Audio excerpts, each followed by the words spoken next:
So glad to have you with us this evening.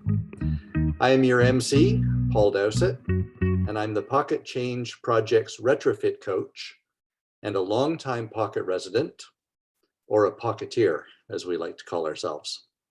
I'm also the principal at Sustainable Architecture for a Healthy Planet. For those of you who don't know the Pocket Change Project, let me introduce ourselves.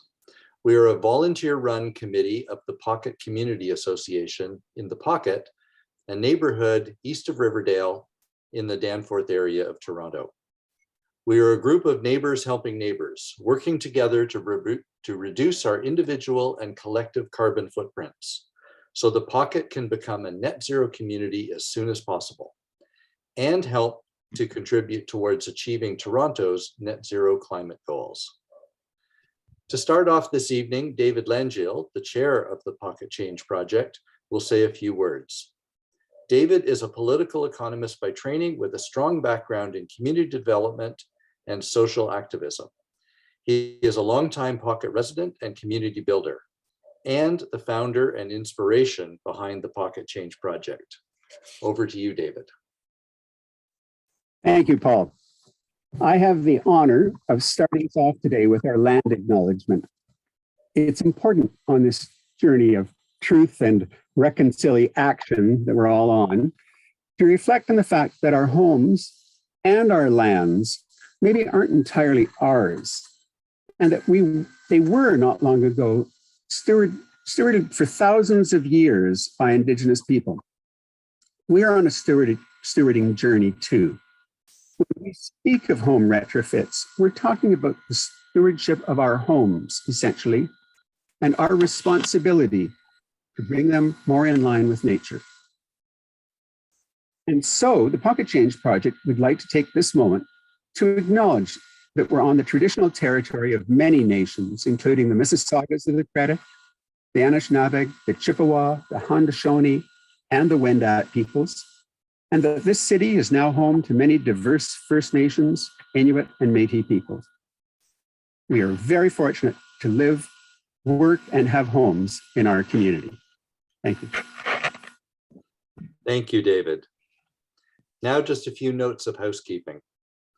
First, tonight's event is being recorded, so we'll be able to share it on our website in the future. Also, because this event is in webinar format, and we have a large number of people attending, you won't be able to use your microphones to speak, but our chat is open and we encourage you to share your thoughts, resources, and questions in the chat throughout the evening. Our three panelists and I will be sharing for about 45 minutes, and then we will have time for a Q&A, where we will address any questions that have come up in the chat. Pocket Change Communications lead, Julia Morgan, will be helping me with the Q&A. Tonight, we have a very full, inspiring, and information-rich discussion planned for you about solar installation and battery backup systems. But before we go further, I want to mention some new research that has just recently come to us via Gord Fraser, another longtime Pocket resident, who I see is with us this evening. Gord and his wife Susan started retrofitting their home in 2006, beginning with a solar installation project. Gord and Susan's home is incredible.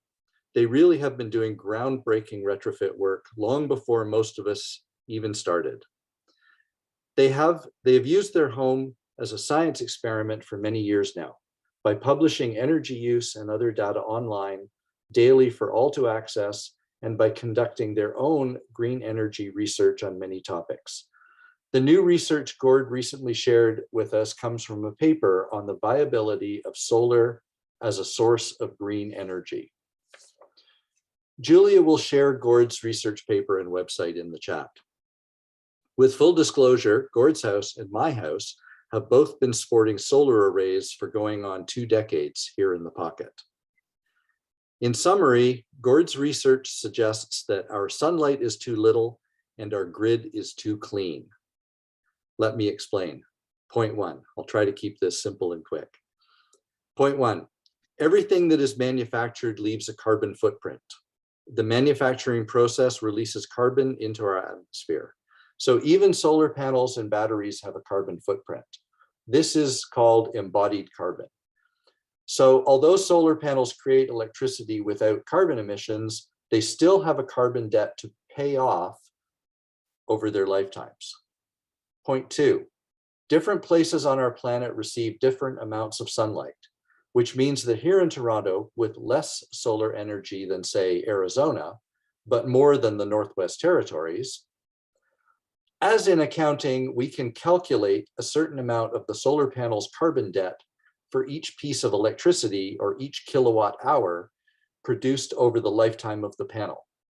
Gord calculates this here in Toronto as about 52 grams of carbon per kilowatt hour over the panel's lifetime. Point 3, electricity in different parts of the world is produced using various methods, from very carbon dirty, burning coal or gas, to very carbon clean, hydroelectric, solar, wind, and nuclear. Here in Ontario, we have a very carbon clean electricity grid. And as Gordon notes, our grid has an average carbon release of 40 to 45 grams per kilowatt hour. So for every kilowatt hour generated by the solar panels here produce about 5 grams of carbon over and above the grid average. That's 52 versus 40 to 45. That's actually close enough to call it even here in Toronto. In comparison, Germany's electricity grid is 10 times dirtier than ours, with 450 grams per kilowatt hour. In Germany, therefore, it is highly likely that a solar panel's embodied carbon debt will be recovered over 30 years so that the panels will be truly carbon-free and net zero. So a little deep there, but a question might be, here in Toronto, by being even or virtually at parity, are we doing neither harm nor good, just contributing green energy to the system? Well, the answer is maybe not, because we still have to pay off that carbon debt of the embodied carbon. As Gord notes, when their carbon footprint per kilowatt hour is at parity with the grid, there is no displacement possible, and the debt remains unpaid no longer how long the panels are deployed. If we lived somewhere where either or both the grid is dirtier or the solar energy is higher, our solar panels would have a chance of paying off their embodied carbon debt. Big deep breath there. So where to from here? Gord suggests that the lowest total carbon solution for your house is 1, air sealing and insulation, 2, electrification, and 3, backup fossil fuel generation for power. No solar panels, no batteries. And personally, I certainly agree with the first 2. And my knee-jerk reaction is to pause at the third. But I will follow the science with Gord and with others who are doing the heavy lifting in this area. Gord's findings raise many questions in my mind, such as, is solar viable because it contributes mainly on summer afternoons when our relatively carbon clean grid is firing up the gas generators for peak air conditioning load? So solar is offsetting our dirtiest electricity? It's one question. Or does our electricity grid's average carbon release of 40 to 45 grams per kilowatt hour account for the embodied carbon debt of that system, like the massive carbon debt in the concrete of a nuclear plant? Or are we just there measuring the operational carbon, which is mostly from our gas-fired plants? So as you can see, with this breaking news, we still have much learning to do, but stay the course with us and learn as we go. So the short conclusion for now is air seal and insulate first, followed by fuel switching from gas to electric through cold climate air source heat pumps before you start contemplating solar and batteries, as those first 2 have the biggest positive impact on your carbon greenhouse gas reduction. And so with that note of caution, we go on. I have to find page 4. So let's continue with our program. We have 3 very special speakers here tonight. First, I'd like to introduce Michael O'Neill. Michael has lived in the Pocket since 2014 and has a background in government and the corporate sector. Most recently, he retired from his role as global manager for a company that supplies sustainable heating and cooling systems to institutional and corporate clients around the world. Michael's lifelong commitment to community service has benefited the Pocket Community Association, the Pocket Change Project, and many other organizations. He is a Pocket Changemaker coordinator, meaning he works to support and bring together homeowners doing home retrofits. Michael and his wife, Lori, are also change makers themselves. They now have a net zero home. So welcome, Michael. Thanks very much, Paul. I appreciate that. And welcome, everyone. I have to say that right off the top that of all the webinars we've done so far, I think this one has broken a record in terms of registrations from the sounds of it, and that's very encouraging, and we're hoping that only good things flow out. I am just going to speak to you for a few minutes and just tell you about Lori and my situation and our experience so far with what we've been doing with our deep energy retrofit, which also includes solar panels. So as Paul has touched on, Lori and I bought a home in 2014 in the Pocket. It's a semi-detached with a peaked roof at the front and a flat roof for the remainder of the home. That's an architectural style not unusual, very common in the Pocket. And we moved in late 2014, and we knew we had a significant amount of retrofitting to do, but as we were unpacking our boxes and whatnot, we didn't know where to start, and this was something that we would put off until tomorrow. Later that year, I ended up going to a social event involving the Pocket and learned about Pocket Change, and there were invitations extended to me that if I was interested in that type of thing, there might be some opportunities for bulk purchasing and so on. And I thought, oh my gosh, I could save money in doing this. At least take advantage of the fact that we have some volume purchasing potentially going on here. And so I thought, oh, this is great. Let's go. I'm thinking along the lines of insulation and possibly some new windows and so on. But that was about the extent of it. And that began our journey into learning more about retrofits, getting off fossil fuels, embedded carbon. It's been a journey that's been absolutely fascinating and extremely rewarding. We have learned so much about retrofits and so proud to have accomplished what we have so far. We still have some ways to go. But it's been a remarkable time, and we wouldn't take back anything that we've done so far. So when we began our retrofit experience, the first thing we had to do is get an energy audit. The audit called for a number of different steps or recommendations for us to undertake. Of course, we didn't have a clue where to start, and that's where Pocket Change came in with respect to helping us establish a roadmap for our home based on the state of affairs within our four walls. And it was a lengthy list. And basically the roadmap called for us to remove our existing cladding that is covering our double brick home. It was an angel stone cladding, had been on there for years apparently. And anyway, we need to get that off. Then we were going to wrap the home in blueskin, and following that, we'd be replacing all our windows in the first and second floors. Following that, we would be covering the blueskin with rock wool and then wood siding after that. All those things that I've just mentioned, we haven't done yet. And we've run into a little speed bump with the City of Toronto, and we're getting that sorted out. But in the meantime, we continued on the advice that there were other things that we could do while we waited for some red tape to be removed.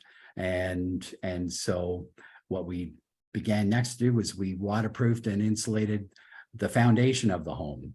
Made a huge difference downstairs, unbelievable.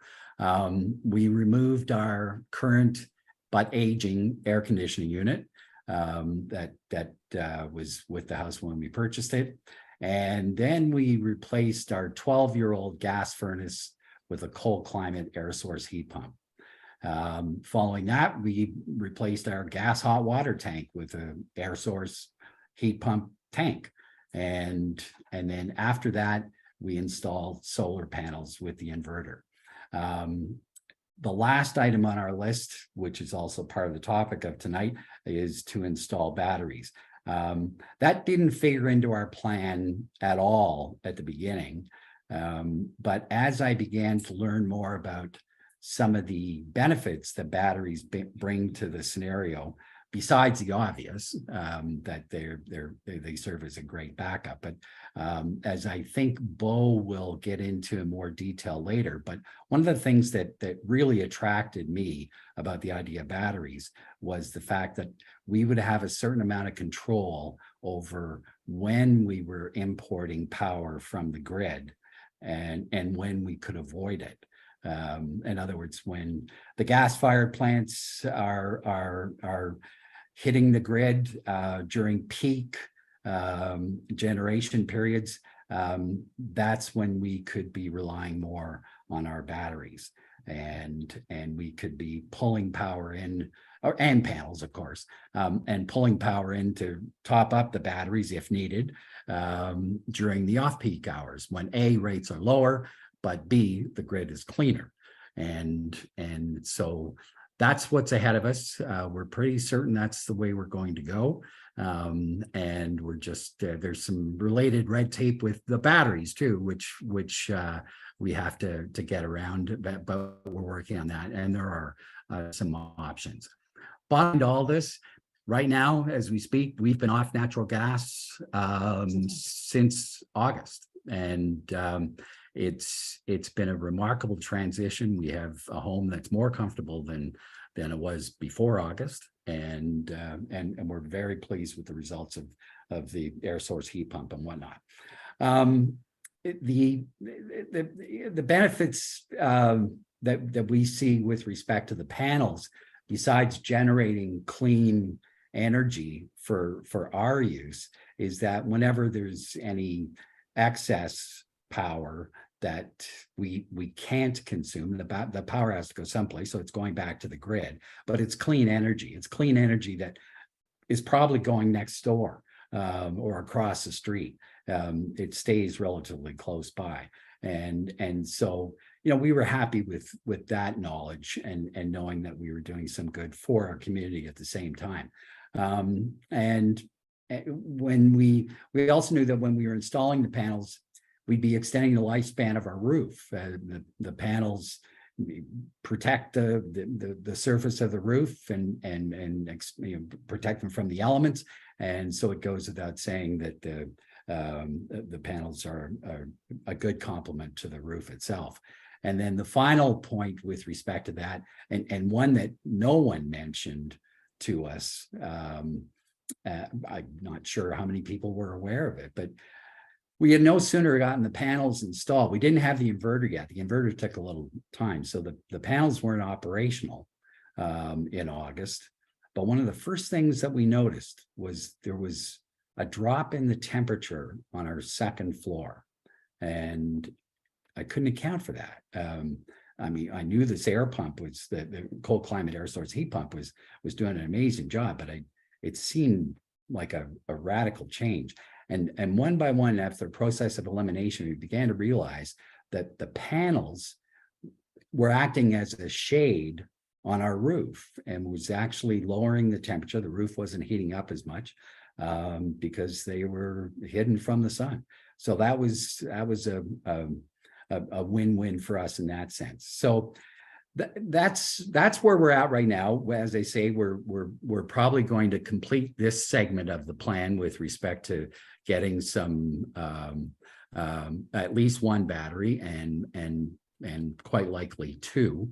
But the one thing that I wanted to do, if you bear with me, if anybody is wondering how this all works or how's it working for us, I can just show you a little bit.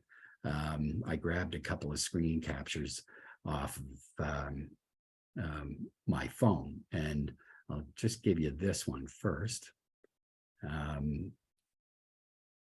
So this is a little view of what our solar panels have been doing this month.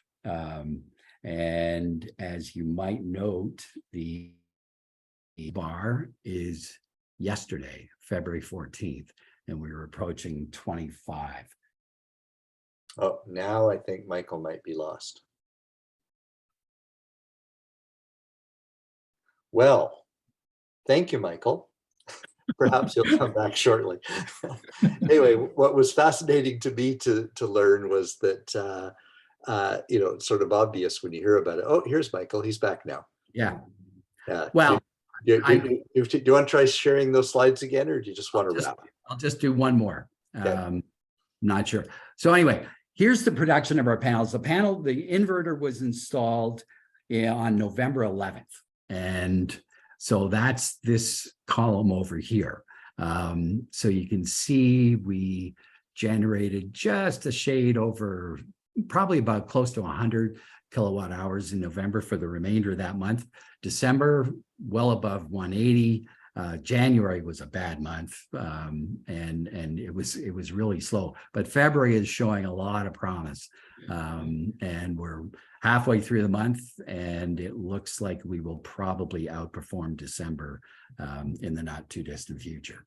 So I will leave it at that for the moment. Paul, I will throw it back to you. Thank you, Michael. Thank you. What was fascinating to me, and so obvious when you mentioned it, is that the solar panels capture the energy from the sun before it hits your roof. So the solar panels convert that energy to electricity before your roof converts that energy into heat in your second floor. So that's fascinating. Yeah, it was great. What I also want to note to everyone is that your house is a very typical semi-detached 2-story Toronto home, absolutely typical. And these incredible things that you have done with your home, anybody can do. There's nothing extraordinary. There's nothing, not that your house is not lovely, but there's nothing special about your house. There's nothing that makes it unique from most other Toronto houses. It's a very, very common Toronto house in the best possible way. So thank you, Michael. I now have the pleasure to introduce Beau Bedore. Beau is the founder and president of Heliotechnic, a solar and certified Tesla Powerwall installation company. Beau grew up in Northern Ontario and began his career working at a family-owned construction company. In 2011, Beau trained in solar installation and started Heliotechnic a year later, specializing in commercial, grid-connected, and remote off-grid solar installations. In 2015, he started working with Tesla, adding home battery backup systems into the mix. Beau has a wealth of knowledge, and we are very fortunate to have him with us here today. Welcome, Beau. Thank you very much. Nice to be here. And I'll just jump in here again and let you all know that Beau and I are going to try something a little bit different this evening. We're going to use an interview format for his talk, and I get to act as his interviewer. Interviewer, executioner, same sort of thing. So let me first start by asking you, Beau, how does solar fit in with a green home retrofit? Yeah, so it's a good question. As is already mentioned, there are a lot of different technologies that, air source heat pumps. I have a lot of these things in my home. They work great.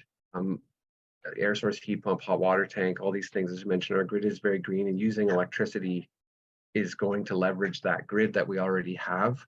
How solar fits into everything is that, let's say, for example, the entire neighborhood, your entire neighborhood, the pocket, let's say everybody or nearly everybody that was able to put solar on the roof of their house, during peak times, you wouldn't be able to use all the power in your neighborhood. You would literally become a net exporter of that clean energy to the rest of Toronto and the surrounding areas. And during those peak times of the day, you wouldn't be responsible for consuming all that dirty power that comes during the peak times in the summer and in the winter.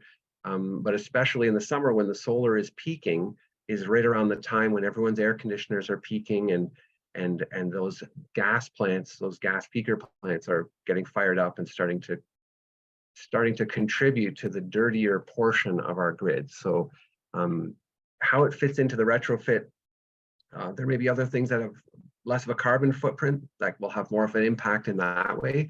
The solar, the advantage of the solar is that you can eliminate the carbon emissions in real time, basically 100% or even a little bit more potentially.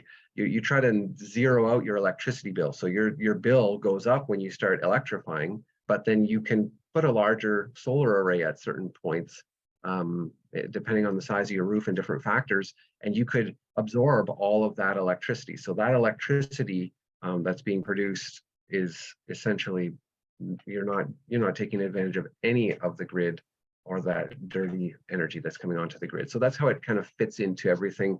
The heat pump will put up your electricity bill, but then the solar can bring that bill down to nearly zero. So as far as on a budgetary kind of analysis, it's very affordable, especially with the grants and the 0% loans and different things that are being offered right now. It really helps your budget. It is affordable, and it can help you to get down to the point where you're net zero. You're not emitting carbon or consuming any carbon-based fuels for your home.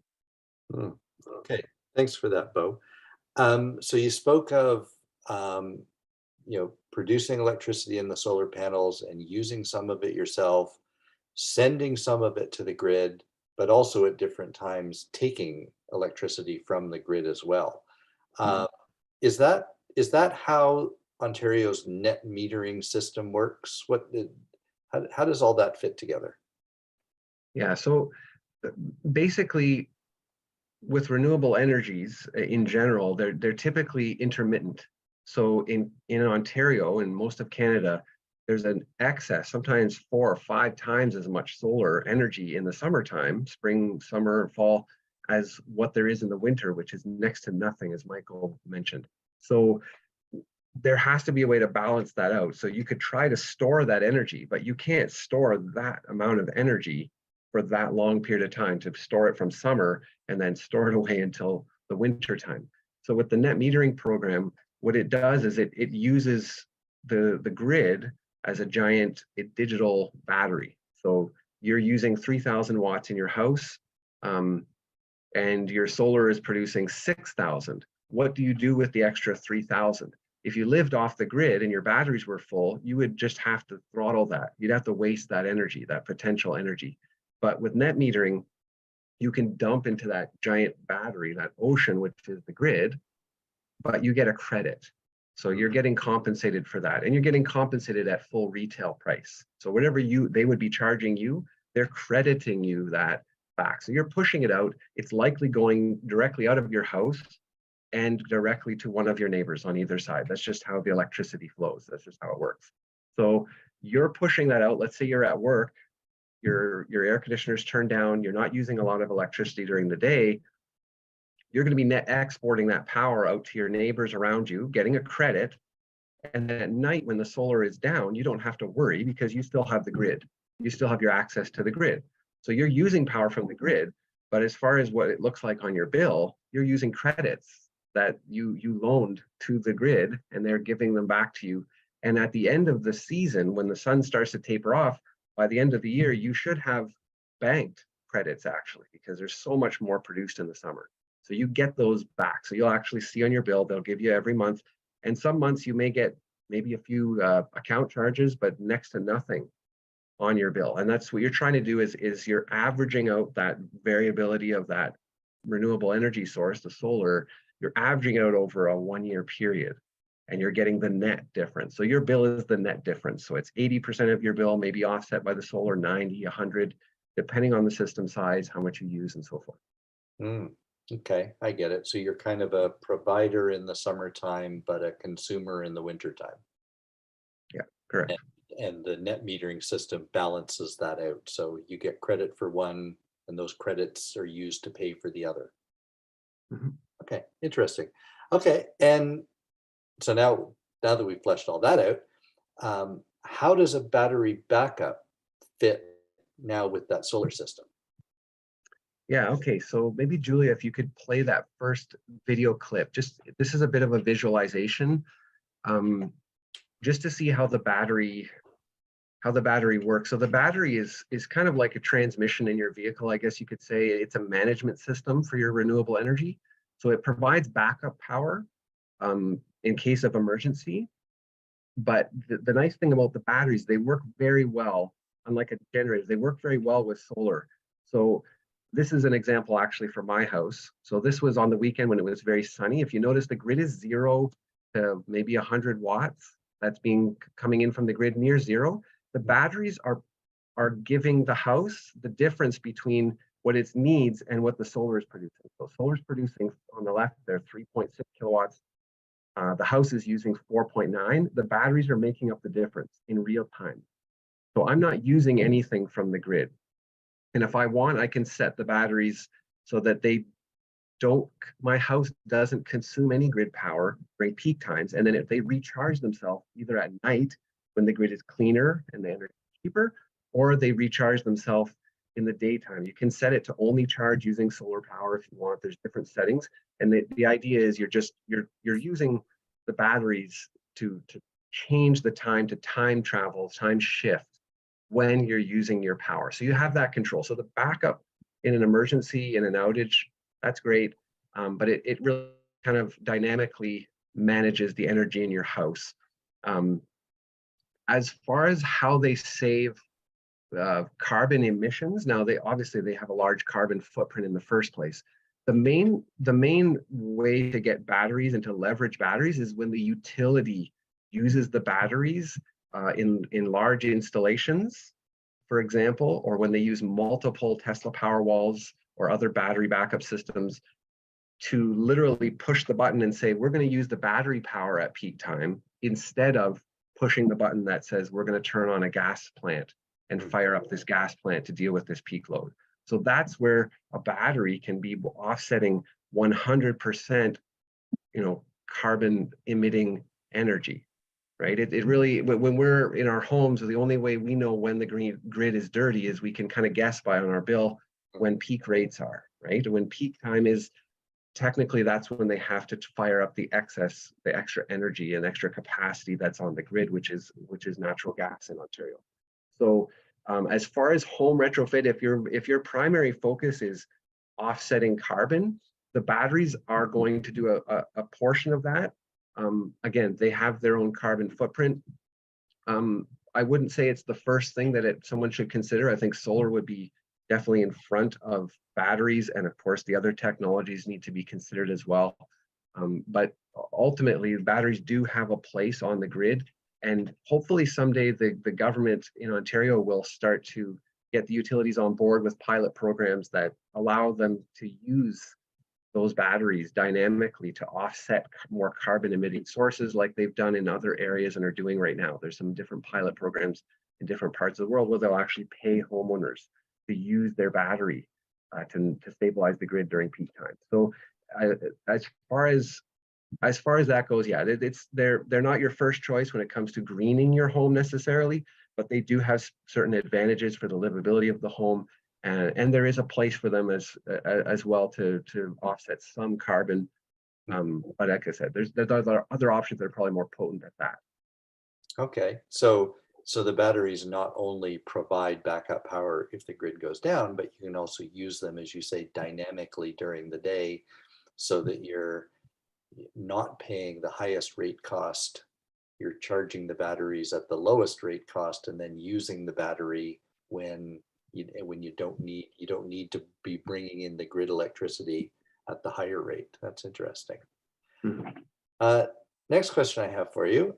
So other than their first name should be Bo, what tips can you offer people on selecting a good solar installer? Yeah, so I'll be as unbiased as I can about this. I promise. So there in Ontario, there've been a lot of companies that come in, and they are really just a sales company. There's a lot of money. They have investors. They set up a big sales team. They're excellent at marketing. They're cold calling people and so forth. And then what they do is, after they've got a large pool of people signed up, got deposits, then they start looking around for people to install those systems. They don't necessarily have those people on payroll, and so they don't really have control over the quality of the installation. So that's what I would say is the biggest thing to watch out for when it comes to selecting a company in Ontario specifically. See, in the United States, they have national companies, many large national companies. We don't even have one that's Ontario-wide, really. So the biggest company is not necessarily going to give you the best results. That's one thing I would say is a little bit counterintuitive, but that's usually been the case over the last 10 or so years that I've been in solar, because I did a lot of installs for some of these companies, and I saw that they oftentimes tended to try to pressure us to cut corners on a lot of these different projects. So that's one thing I would say to watch out for. Does the company make efforts to source things locally? Because that does cut down the carbon footprint of the installation. Are they trying to source things from Ontario? So there are solar panels that are made in Ontario. There's racking that's made here, solar racking that's manufactured in Ontario. So the shipping costs are less. We're not shipping all this stuff from overseas. Are they trying to use green energy for their fleet of vehicles? Are their offices powered by green energy, right? These are things that you would want to be conscious of. You can usually tell, because this isn't, a lot of people just say, well, let's go with the cheapest company. Let's get 5 quotes and let's go with the cheapest company. I would say for certain things, like maybe you're getting your windows washed, maybe you pick the cheapest company, they come wash your windows, they were kind of rude, or they left some streaks. No big deal. Next time you get a different company. If you're getting all the windows in your house redone, or a large, air source heat pump system, you don't want the cheapest company. You want someone that's been around for a while. You want someone that's going to be around for a while and that has people on staff that can repair the system if it breaks down, that you can call if you're doing renovations and you need some adjustments, call for maintenance. So there aren't a lot of companies in Ontario that have been around for more than 2 or 3 years. They'll oftentimes say they have decades of experience. I'm not sure how what the rationale is on that, but you need someone that's been around for a while, because this system is going to be like, the panels are warranted for 25 years. They'll last for more than that, and they do. You need someone that's going to be there, that's going to be able to back up their workmanship warranty. What is their workmanship warranty? These are the types of things, you can ask. You can ask, like, hey, can I talk to the owner of the company? That's how you know it's a sales-based company or an owner-operated or family business, kind of family-run company. So those are some of the things I would say are good to look for when it comes specifically to solar, just because of the type of investment. It's not as fancy as new windows or siding or an interior remodel, but you want to be with a company where the people you're dealing with, it's a comfortable relationship. You have trust in them. They're honest and upfront about the facts. They should be knowledgeable about things. So you know that you're not talking just to a salesperson, that you're just a number. So I would say those are the things in Ontario specifically that you have to watch out for. You're going to be working with this company during a several month period for the installation, the paperwork, and possibly down the road, right? Maybe adding on to the system in the future. We often go back, people want to re-roof, or they need to do a renovation on their house, and we have to remove panels and then put them back on, right? So those are some of the things I would say, just bullet points, just to look out for. Okay, awesome. That's very helpful. And we just have time for our last question. So what should people expect during a solar installation project and afterwards? You can just wrap it all up with that. Yeah, so in the city of Toronto, Toronto Hydro is one of the longest wait times for their paperwork. It's just a large city. So you're going to expect at least 3 or 4 months, at least, with the paperwork on that side. The building department's usually not as much of an issue as it is for like siding and other renovations. So I would say you're just expect that wait time. Then the installation can happen. Usually the installation could be done within a few days. You know, if there's weather, maybe it takes 5 business days during a week or spread over 2 weeks because there's gaps, but usually 2 or 3, 4 days tops. So most of the installation's done, a day for the electrical. There's an electrical inspection that needs to take place. And then the system can be fired up, and then you're again waiting for Toronto Hydro to hook up your meter that keeps track of your credits. So all in all, it's usually 5 to 6 month process at a minimum. So keep that in mind. It's not, it's very front loaded on the waiting. You're just waiting for paperwork and signing things and filling things out. And then at the end, you know, a bunch of things happen and you get your system up and running. So keep that in mind. Once the system's up and running, a lot of people ask about maintenance and things. There isn't really scheduled maintenance with solar panels. You don't have to wash them regularly unless you live in an area where there's lots of dust or something excessive. It's designed to go in and be pretty much maintenance free. But if you have any concerns over the time, the company that installed it should be able to come, you know, every couple of years, maybe just do a quick inspection and should be able to help you with that. But that's basically the hardest part, is just getting to that point where you can start the installation. Once the installation is done and get through all the red tape and the paperwork, you get to see your system, you get to monitor it online, and you get to start to see kind of the benefits of the system on your hydro bill. Great, great. Well, thank you, Bo. That was very, very helpful. Thank you so much. And next up, I'd like to welcome Craig Jasmine. So Craig was the co-founder of the Pocket's original committee focused on energy and the environment, which evolved into today's Pocket Change project. A longtime solar enthusiast and early adopter, Craig enjoys sharing his knowledge and personal experience with solar with others. His contributions as a long-term board member of the Society of Motion Picture and Television Engineers included motivating the broadcast and production industry to become more sustainable. Thank you, Craig. Craig is an engineer at CBC Radio-Canada and a longtime Pocket resident. Take it away, Craig. All right, thanks, Paul. Yeah, and I want to just shout out to Gord. It was me and Gord who originally started the energy committee in our neighborhood, like, I don't know, 15 years ago or something. Anyway, it's been a long ride. Yeah, so what I want to talk about today, and I'll also slides in a second, is just a little bit of a hybrid option between a full battery system and just a grid tied or grid connected system that doesn't have batteries. It has some limitations, but it is just, in my opinion, a nice option. So I'm just going to share my screen. Put that thing on. Hit the button. Okay. Perfect. So yeah, you can see it. Great. Yep. All right, go to my next slide. Okay, so I won't go into too much detail, but this is your typical system that's what we call grid connected or grid tied. You know, the solar panels comes down to a disconnect. There's an inverter, another disconnect, your main panel, and then it goes out to your utility. They don't always look like this. Sometimes you use microinverters and stuff, but these are the basic kind of building blocks of a typical system that's just grid connected. So here's a basic building block of a system that has batteries.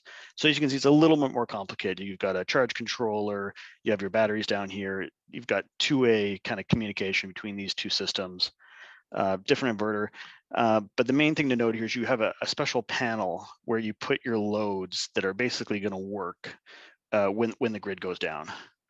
So if you, so I think the thing that bothered me the most as a homeowner was if I bought a system like this, it doesn't actually help me when the grid goes down. So it's a bit, I don't know, like as a homeowner, I was like, I have these panels, but I can't actually use them. And it's mostly a safety issue. The inverter will automatically shut down when it loses the grid in order to protect a hydro worker that might be working down there. So they have this kind of limitation, right? Mhm. So one piece of technology that I ran across, and I'll come back to that in a second, is something called a secure power supply. So it's a bit of a hybrid. So basically, you still have your panels, you still have an inverter, you still go out to the grid over here, but you have this one plug that basically, if the grid goes down, you go to the inverter, you hit a switch, it's a manual process, and you get access to a little bit of the solar power that your array is generating. Now, obviously, the sun has to be up because you don't have a battery, and there's limited capacity. You're not going to get all the capacity of your whole system, but it does give you some options when you actually have a power outage, and without going to the overall system of having batteries. So anyway, I always thought it was a neat kind of option to do. And I was just looking at like kind of the cost differences. Like, you know, if you have a system that's just particularly grid connected, and then a battery, you pay quite a bit more for the batteries. You know, it's less efficient, you pay more for it, and it's just more complicated in general. So yeah, anyway, that's just something I personally found very interesting, and I thought it was a neat compromise. Although you obviously do have some limitations, but yeah. So anyway, and also one more note: if you do have one of these solar generators, I have one of these solar generators that it's just basically a big lithium-ion battery with a BMS on it, and I use it for camping and some other stuff. But it would be a good option. I can plug it into that secure power supply outlet. It can charge when the sun's up, and then I can use that power. Again, that's not super efficient, and I own this thing anyway, so it would make sense for me. But it is an option. So yeah, and that's pretty much my my presentation. So Well, thank you, Craig. no problem. That very interesting. One question I have is, so, you know, what sort of you know, items in your house would you consider connecting to that Yeah.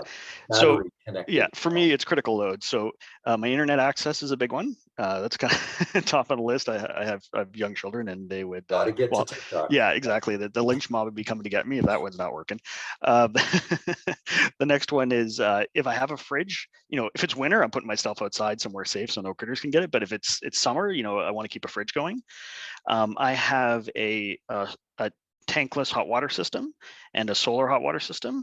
So if I can keep those two running, because the tankless runs on gas and the solar runs on sunlight. So if I can keep those pumps going and stuff, that helps me.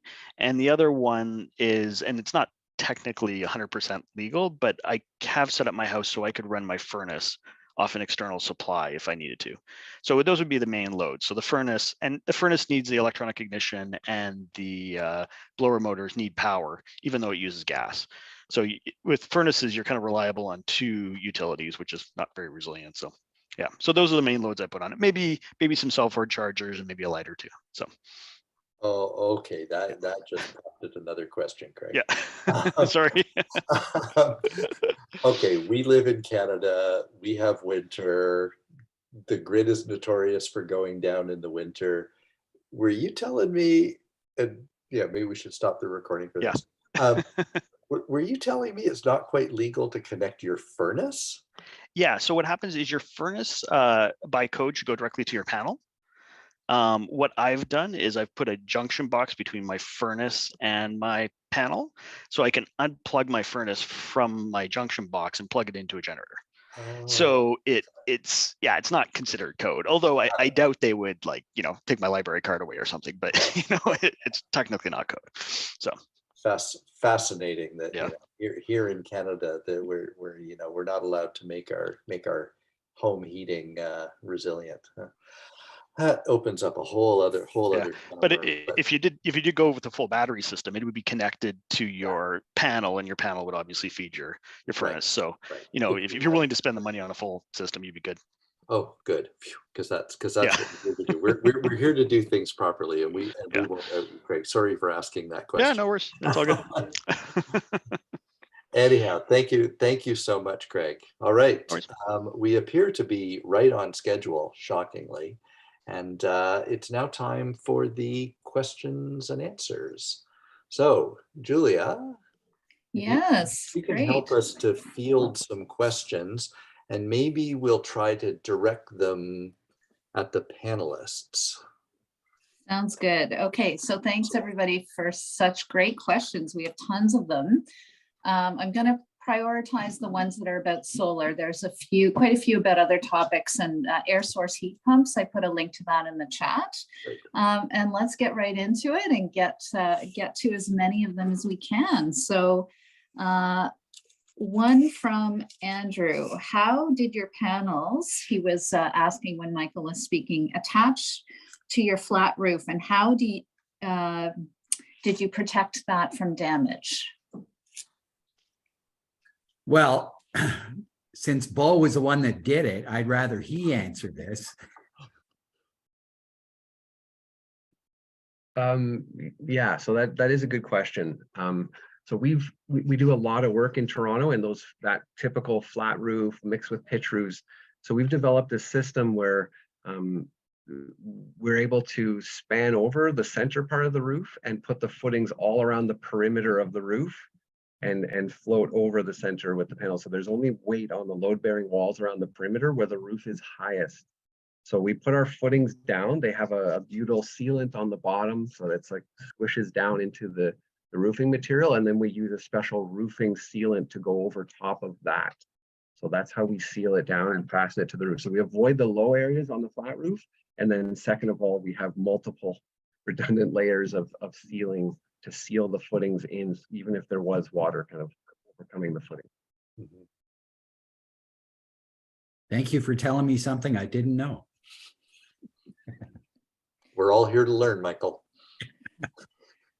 Okay, the next question is from Bert, and Bert's wondering, is it possible to use a battery from an EV, electric vehicle, instead of buying new batteries to capture the solar power?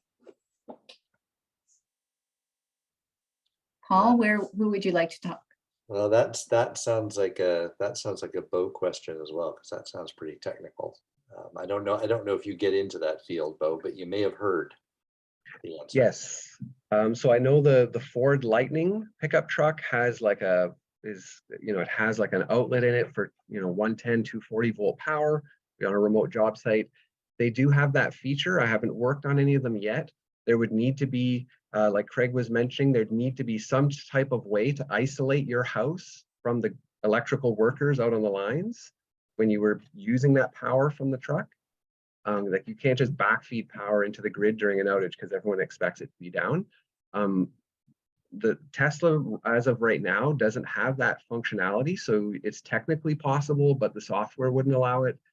Other manufacturers, I think, when the batteries get more resilient and they know that they're going to last, I think that will become more of a thing. It's been something talked about for years. It's kind of counterintuitive that they don't have that as just an obvious option. I think there's warranty issues and so forth. So it's coming, but right now it's not something that's readily available from all manufacturers, and there'd probably have to be some infrastructure changes in your house in order to make it code safe.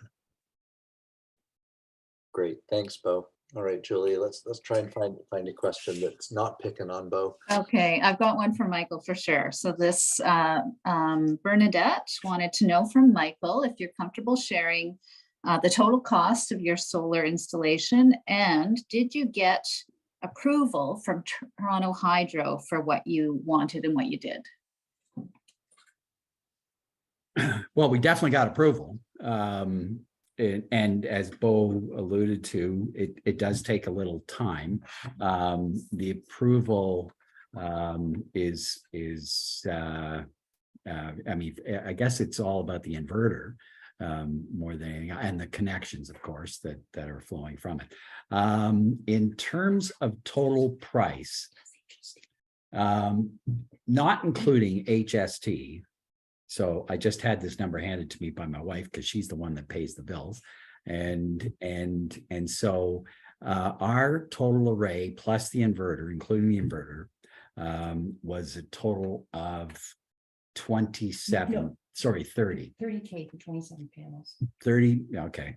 30K for 27 panels. So that's it in a nutshell.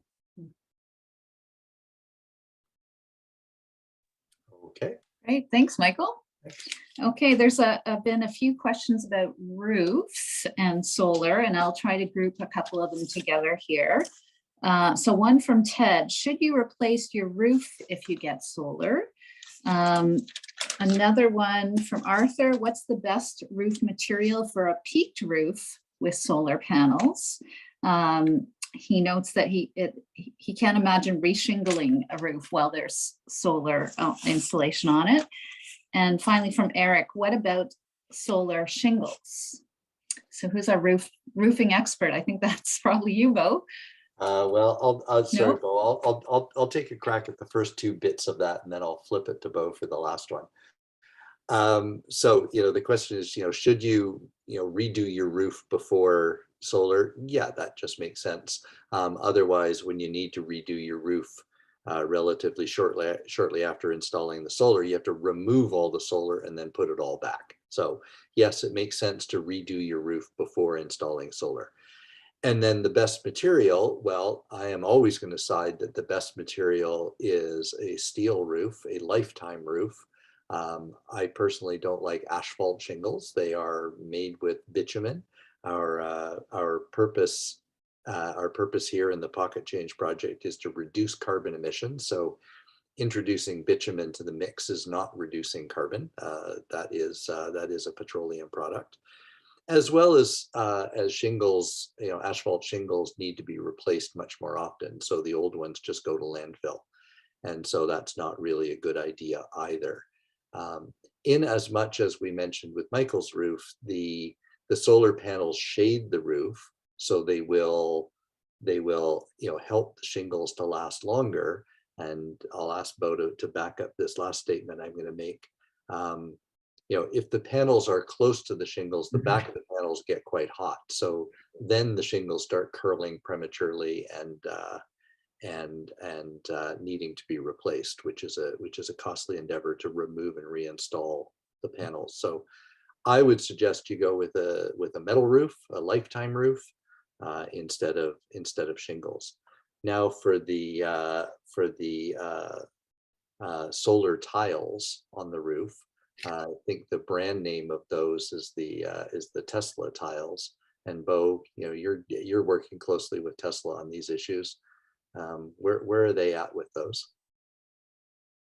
Yeah, so they were actually we were working with them to try to get them into Canada. I've had a tough time because it's a complex installation. I've done a lot of steel roofing, steel tile, shingling, flat roofing, all kinds of roofing, and combining roofing with solar and then hooking up the electrical. Most roofing companies in Canada don't have electricians or solar installers on staff. So they're not coming in the foreseeable future to Canada. They're great because they're serving two purposes. They're providing roofing and they're providing the solar, so you can cover more surface area of the roof, but it comes at a cost. That coating that makes them look really nice also eliminates a lot of the sun that would be going into the panel. So they're much less efficient per square foot, per square inch than a normal classic solar panel. So there's always a trade-off with the aesthetics. It just lets less sunlight come in. So like I said, I do like the solar glass. The other manufacturers that I've seen, and I haven't really loved the specs on them personally. That could change if a new product comes out, but I'm not fully in favor of them. And like I said, when the Tesla solar glass comes and when we look at the pricing, I mean, we're looking at, for Tesla, you're looking at for a typical detached house, you're looking at probably $60,000 to $110,000 for the installation. It's just kind of a ballpark from what I'm hearing. So quite expensive. And just to go back to the thing about the roofing, so it's correct. Everything you were saying is great. I love a steel roof. I think it lasts as long as the solar panels. Yes, we can come back. It's probably about $3,000 depending on the size of the system to take the panels off and then come back another day after the roofer is done and put them back on. So there's a cost kind of analysis. If your roof has 10 years life left in it, maybe you leave it. But yeah, I prefer putting solar panels on a relatively new roof, and I definitely love putting them on steel, whether it's a corrugated steel, a steel tile, or a standing seam. I feel better when I'm putting them on those kind of roofs because I know I'm not coming to take them off ever again. Excellent. Thanks, Bo. All right, Julia, what else do we have? Okay, next, how does solar and battery backup affect a home insurance cost? That's probably got to be a Bo question too. Yeah, so I get this is a common question. The answer is it depends on your insurance company. I've heard people say that they talk to their insurance company and let them know, because it's a large addition to the house. They may want to insure the panels in case there was some type of a windstorm or some type of damage, or they might be afraid of an electrical fire or something like that. But it is ESA certified, so we can provide documentation to the insurance company. But I've never really had any of my customers come back saying that their insurance went through the roof or they lost their insurance policy. So if you're concerned about it, talk to your insurance company ahead of the installation. Ask them what documents they want to see, and just you'd have to do your own research because it differs based on the different insurance companies and whatever their risk analysis model is. Okay. Okay, so I have a few questions about backup batteries. One is, what is the general cost of backup batteries? Another, how long do they last? And a third one about cost per kilowatt hour and lifetime of the batteries. So I guess I'll answer this one. Bo. So right now, the cheapest lithium, like home lithium batteries, are the Tesla Powerwall. For when you compare what you're getting, or for the price. So the battery itself is around, right now is currently $9,750. Tesla's business model doesn't allow me to sell the batteries. You purchase them directly from basically Tesla Energy Canada. So there's no markup on them, and that's probably part of the reason why they're so much cheaper. But they're about 20 to 30% cheaper than an equivalent competitor. So that could change. I'm not like I'll install anything that a customer tells me, but I have to let them know that it's not necessarily going to be cheaper to go with another company. So the battery itself is, let's say it's $10,000 for a 13.5 kilowatt hour battery. Okay, so $10,000, nice even number, 13.5 kilowatt hours. Their competitors are $10,000 to $12,000 for a 10 kilowatt hour battery. Right, and then the Tesla batteries are unique in that they are in a water jacket, so they've got a little radiator. They're thermally controlled.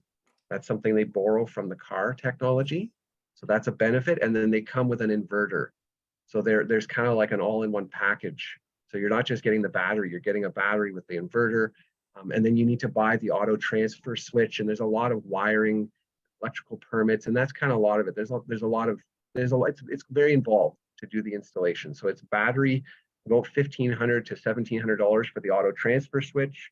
And if you buy multiple batteries, you're only buying that one initial transfer switch. So a single Tesla Powerwall installation is probably $17,000 to $18,000 when you count all the ESA and inspection fees, the electrical work, and then the raw material from Tesla. So the raw materials may be $12,000, $13,000. And then the rest is all installation, some material, and a lot of inspection costs and so forth. Oh, Okay. and durability. Yeah, sorry, durability. The Tesla batteries come with a 10-year unlimited cycle warranty. Lithium batteries are quite resilient. So, they could last a lot longer and still be usable for quite a bit longer, but they do come with a 10-year unlimited cycle warranty. Other manufacturers don't have quite as good a warranty, but it's similar. All right, thank you. The next question is asking for somebody to look in a crystal ball. So will hydro rates surge in Canada like they are currently in Europe? And the questioner is noting that may make the cost of solar more attractive. Hmm. So I'm gonna pick on Michael for that one. See if Michael's crystal ball is working today.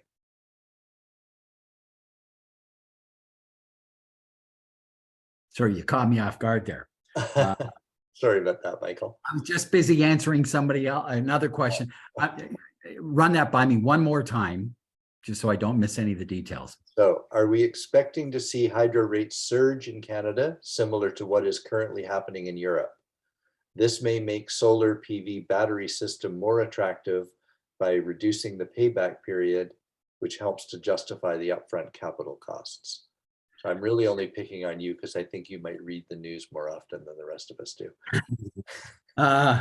Well, I'm not sure about that, but the general sense from what I'm hearing within the, I mean, unlike fossil fuels and their pricing, which is they're regarded as commodities and so on, electricity is not priced the same way. There is an issue in Europe right now with respect to what's been going on, with respect to the Ukraine and so on. There's been it's a very tumultuous situation there right now in terms of energy provisions and scrambling to get that. So it has had an adverse effect on electricity rates. Obviously, we don't face any of those kinds of challenges here, but we do have others. And as there is more demand on the grid, there is an expectation that the rates are going to rise. And by how much? It's too early to say, but I don't think anybody in the industry or government is expecting it to remain the same. But no one is venturing to project or predict what we might see in the next 12, 24 months. But there will be an increase, as there is with most other things. But will we experience or see anything that along the lines of natural gas? No, the expectation is it won't be anywhere near as severe as that. So what you're saying there, Michael, is that's another good reason to get off natural gas and get on electricity. Well, I mean, there is that reason. I mean, I know. I mean, one of the major reasons that I feel personally very strongly about is that we are. I mean, I'm not thinking so much about what the price of electricity is going to be doing over the next couple of years, but I am thinking about what the quality of the grid is going to be. And it's not going to get any cleaner, and it is going to get dirtier. We know that. And that's a very compelling reason for me to get away from the grid as much as I can anyway. Mm-hmm. That might change the calculations that we mentioned right at the top of the webinar. That might change that balance of that payback of the carbon debt of solar panels may happen faster when our grid gets dirtier. That is really not something to hope for. No, but it can't be ignored. But it can't be ignored. Exactly. We have to work in the reality that we've got around us. Precisely. Okay. Thanks, Julia. What's up? What's next? Okay, this one's from Zane, who asked, does it make sense to basically get off gas to change from a natural gas furnace to go electric if you're installing a solar system? Short answer is yes. Longer answer, let's throw this one to Craig. Yeah, so I think our general belief is just as the PCA committee is that you want to seal first, right? Mm-hmm. So obviously you have to seal your house first before you go off of gas and go to a heat pump if you're going to make the heat pump make sense. Mm-hmm. So seal first, heat pump next, and then after that, if it makes sense for you, then you can look at solar. But that's my opinion. and that falls in line with exactly what we're preaching here at Pocket Change and what I've learned in my career over decades of doing this. Reduce your energy demand first, fuel switch second, and then after that, look at supplementing that electrical supply. So that's the order to put them in. Great. Thanks, Craig. Yeah, no problem. Julia? Okay, so Jeff Otto asks, how much space is required for setup of things like an inverter and batteries if desired? All right, back to Bo, please. Yeah, so the inverters, especially the ones that we use now, they've gotten much smaller, much smaller. 10 kilowatt inverter, similar to what like Michael's, I think it's almost that size. It was hard. You almost needed 2 people to lift it up onto the wall to mount it. Now they're about, they're about the size, I say, like, I don't know, 2 like boot boxes or maybe 3 shoe boxes in size. They don't stick very far off the wall. They're not very heavy. So the inverter oftentimes goes right next to the electrical meter. And then there's a disconnect switch that's about the size of 1 shoe box that goes, it has to be near the meter. The inverter can go inside the house in the electrical room. So as far as space on the ground, there's not really a lot of footprint. There's just those 2 devices that you're going to see. One of them has to be outside. The other one could be put indoors next to the electrical panel for if that's what you wanted, or if that's what made sense. The batteries, Tesla batteries are designed to be like mounted up against the wall, so they can be hung up about 1 foot or 2 feet off the floor if needed. Or you can stack them outwards, but they're about 6 inches thick. They're less than 3 feet wide, like they're 30 inches wide, and they're less than 4 feet tall. So if you can imagine that, it's just kind of just below your chest high and just about that wide, and they're only 6 inches. You could easily put them somewhere where you have to walk by and you probably wouldn't notice that they're there. But that's the basic footprint. It's not really a major consideration when we do most jobs. In Toronto, some houses are very tight for space. The machine room is very small. There is site issues with the Electrical Safety Authority as far as batteries and where they can go in a house. That's a whole other issue that we have to look in on it site by site. But the solar is not really a consideration for space typically. Great, thanks, Bo. And that's of course the space for the equipment inside the house. The solar panels on the roof cover quite a bit of acreage there, as much as you possibly can outside the shade of trees. So good, thank you. Julia. Yes, okay, next up, Alan, this is somewhat related. What is your opinion of the growing amount of do-it-yourself solar battery products like controllers and storage that we could install after a pro solar installation?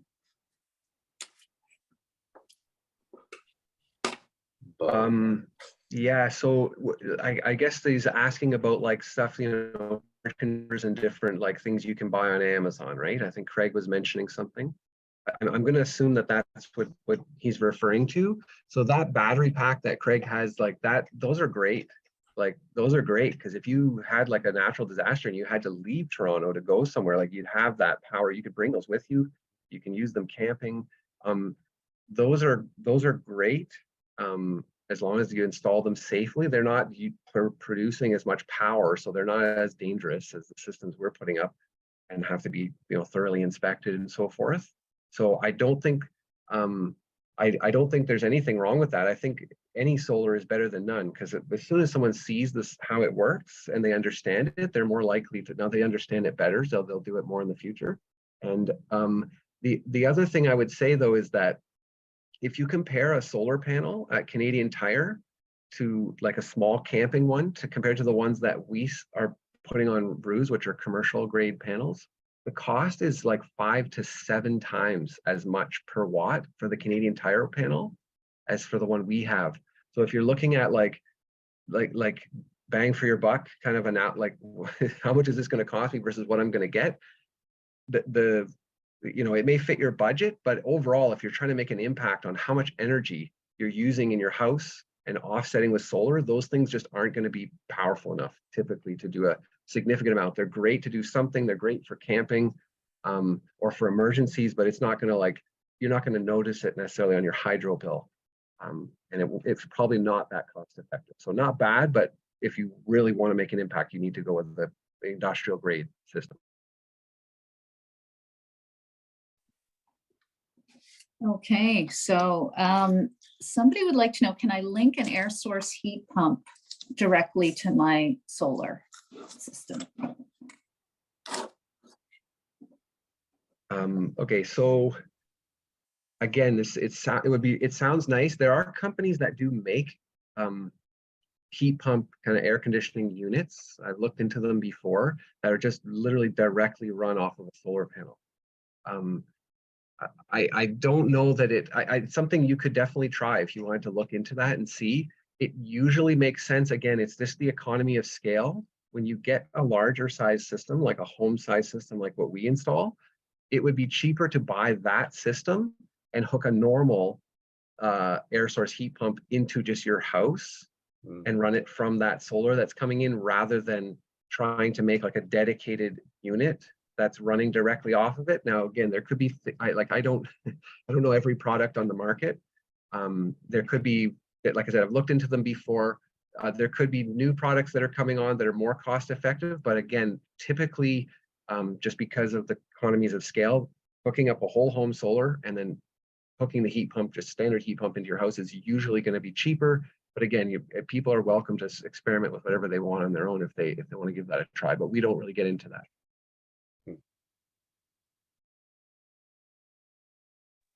Okay, so we're a bit past our end, but lots of people still online.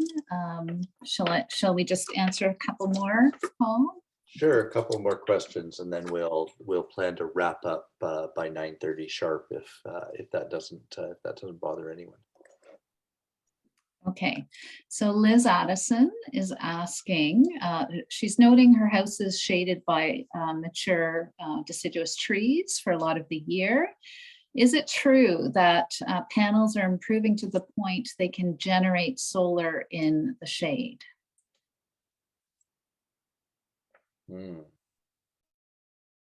Any ideas, Bo? Yeah, so we use a technology on our system, and we've used it for years, called Solar Edge. So it mitigates shade. So in the older systems, like a string inverter, when one panel in a string gets shaded, it severely cuts off the production of the entire string or that section or that circuit. So in that case, you could almost shut the whole system down with just a few leaves or some just minor shading. So there's things to mitigate that. Electronics, the panels are more efficient, but as far as shade, like if it's very shady most of the time, like in a backyard with large mature trees, it's just not going to make financial sense usually. And we have 3D modeling in our software that does, complex shade analysis to figure that out. So the panels, yes, they're getting much more efficient per square foot, per square inch, per meter squared. And there are electronics that can help if you have complex shading compared to what we had even 10 years ago. But overall, you're gonna want to do a thorough shade analysis if you have complex shading in your yard. That's just kind of the right thing to do from a solar company, and you want to be asking for that as a consumer as well. Mm-hmm. Then the nice thing to remember, Liz, is that you're getting so many benefits from those, especially deciduous trees that are providing the shade. Your house is staying much cooler in the summertime, providing habitat for all sorts of pollinators and other critters. Your house is getting solar heat gain in the wintertime when the leaves go down. You're getting oxygen produced right there. There are so many benefits coming off those trees that it sort of helps to offset the fact that you can't get good solar exposure. I remember, way back in 2010, one of our clients was told by a previous designer that they didn't hire. Their house had an enormous oak tree to the south that completely shaded the house, and they were wanting to do solar, and so the previous designer encouraged them to cut down the 120-year-old oak tree so that they could get good solar access. And when we came along, we said, yeah, maybe that's not the best idea. Keep the tree, scrap the solar, you'll be better off for it. So thank you. Julia, who else have we got? All right. So this is also Liz. She'd like to know, how long does Toronto Hydro bank your energy credits in the net metering system? Bo, do you know that? Yeah, so it's typical. Net metering program is regulated by the Minister of Energy in Ontario, right? So the Ontario Energy Board. So it's fairly standardized across utilities. It's designed to be for 1 year. So they're trying to get rid of that hump that you have in the summer, and then it's this cold winter. It's kind of helped to kind of normalize that. So it's not going to be like a 2-year cycle or 14-month cycle. It's designed to be a 1 year. So you bank in the summer and spring and fall, and then you use when it's dark in the winter. Good, that's logical. Okay, and we've touched on this a little bit already, but how do panels perform with high wind or heavy, excuse me, precipitation? So in other words, in climate-related extreme weather. I guess I'll take that one too. So a lot of people don't know this, but the solar panels we install, they're commercial grade. They could be installed here. They could be shipped somewhere and installed in the Caribbean in a hurricane zone. They could be shipped to a desert location. They're designed to be shipped and perform everywhere. So they're designed to take golf ball size hail. Wind is not an issue because we're the Ontario Building Code, and the way we install them, we use big legs, like big lag bolts like this throughout. We've never had an issue with panels even coming loose on the roof. I always tell people, because yeah, we are getting more extreme weather, right? I tell people the windows in your house will blow out before the panels will move on your roof. And I did see a photo of up in Barrie when they had the tornado a year or two ago, and just a couple streets over in one of the drone shots, I saw a house with solar panels on the roof, and they weren't smashed and they weren't lifted or anything. And there was literally 3 streets over in the same picture, you could see there was houses that were leveled right down to the foundation. So that's not really a major concern, just because we overbuild them to prevent that from happening. Mm-hmm. Yeah, and Bo, I can just add to that. My almost 20-year-old solar panels have never been affected by wind, rain, hail. It's never been a problem. The only thing that affects them, and it's surprisingly quick, the only thing that affects them is snow cover. And what I find absolutely amazing is, all they need is to expose the tiniest little corner of black to the sun when it comes out, and how quickly the snow is just melted off the entire panel. So, although they do get covered in snow, as soon as the sun comes out, it just melts that snow off so fast. So not really a problem either. Thanks, Julia. Do we have one more and then we'll wrap? Someone is asking, are there ways to do solar power and battery backup on an extremely tight budget? And asking about grants and rebates in relation to that. Maybe Craig's system might be, maybe Craig would like to deal with that. Sure. My system is kind of a hybrid. It's a compromise. You don't get the full functionality of a battery system. And I think if you are going to do it, I think you do it right. Like, if you want to save money, buy an inverter that's capable of doing batteries and don't get the batteries. And then when the time comes, get the batteries. So, I think if you're going to do it, you're going to do it right. In Ontario, everything is like permitted and checked, and it's totally worth. Unfortunately, there's not a lot of corners you can cut without compromising the system, in my opinion. So, yeah. Great. Unless it's an off-grid cottage or something interesting like that, and you're not connected to the grid, there's a little bit more flexibility there. But even then, you should always have your stuff inspected and checked. So, yeah, I don't see any real cheap options. Unfortunately. Asking for the DIY version, I remember of the pool heater that my dad made when I was a teenager. He snaked black pipe on the south-facing roof of the house and basically had a pump that ran the pool water through that black pipe. It sure was ugly, but it did work. Anyhow, so thank you so much, Craig, and thank you to all of our wonderful panelists, and thank you to all of the people who've joined this webinar this evening. Michael, Bo, Craig, we absolutely could not have done this without you, and thank you for sharing your time and such a wealth of expertise and helpful tips. Everyone else, as I say, thank you for attending. Thanks for your great questions. Thanks for the discussion in the chat tonight. I could see I was sort of scrolling through, and there are a lot of questions that were not necessarily related to solar, so we steered away from those in the conversation. But Julia, I believe that we can retain all of those questions and we can get back to them as soon as possible. So we will do that. I think that a lot of the questions that were asked about non-solar things are answered in places on our website. So I encourage you, rather than waiting for us to get to the answer, definitely do check out the website. And I think Julie has put those links in the chat as well. So we will have more webinars and more events on home retrofits and sustainable transportation topics coming up through the year of 2023. So we hope to see many of you again at those. And as it's just going 9:30, on behalf of the Pocket Change Project, a good night to all, and do something green tomorrow. Thank you. Thank you, Paul. All right, thanks, Paul. Thanks, Paul. Thanks, panelists. Thanks, everyone.